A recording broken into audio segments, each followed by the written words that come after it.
स्त्रियांच्या mix feeling. स्त्रिया एका मिनिटात प्रेमात, दुसऱ्या मिनिटाला रागवतात आणि तिसऱ्या मिनिटाला रडतात, तर चौथ्या मिनिटाला म्हणतात मी काहीच बोलले नाही. आता प्रश्न असा आहे, हे नाटक आहे की निसर्गाचं सायन्स?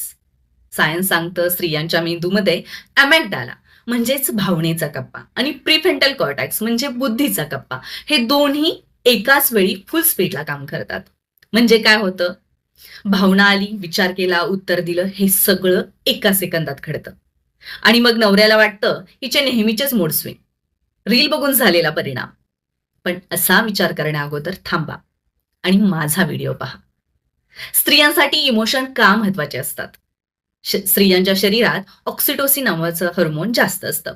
हे हार्मोन म्हणजे काय? नात्याचं वायफाय. ज्याच्याशी सिग्नल स्ट्रॉंग त्याच्याबद्दल अधिक काळजी. म्हणूनच फोन उचलला नाही तर प्रेम थेट सस्पेन्शन मध्ये जातं. मित्र आहेत की मैत्रीण, आणि मग काळजीचं रूपांतर रागात होतं. माझ्या भावना इग्नोर झाल्या, हे नोटिफिकेशन आहे बायको रागावली आहे. मेंदू तुम्हाला सांगतो अटेन्शन नीडेड, अर्जंट, पण नवरे काय करतात? नोटिफिकेशन डिसमिस करतात. मग राग अपडेट होऊन वर्जिन 2.0 मध्ये जातो. बर, रागानंतर भीती का वाटते? रागवल्यानंतर स्त्रीला लगेच वाटतं मी जास्त बोलले का, यांनी जीवाचं काही करू घेतलं तर. आणि त्यामध्ये तुम्ही जर हसून बोलला जाऊ दे ग, आज संध्याकाळी बाहेर जाऊया, तर लगेच त्या खुश होतात.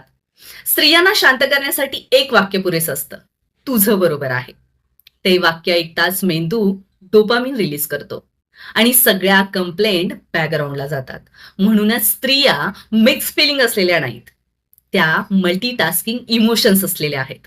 त्या रागवतात कारण त्या काळजी घेतात, त्या रडतात कारण त्या प्रेम करतात, आणि त्या लगेच खुश होतात कारण त्यांना नातं टिकवायचं आहे. म्हणूनच पुढच्या वेळी बायको रागावली तर एकच उपाय लक्षात ठेवा. तर्क नको, लेक्चर नको, फक्त एक कप चहा आणि तू नेहमीच बरोबर असतीस, हे वाक्य नात्याचं टॉनिक आहे, दिवसातून 3 वेळा.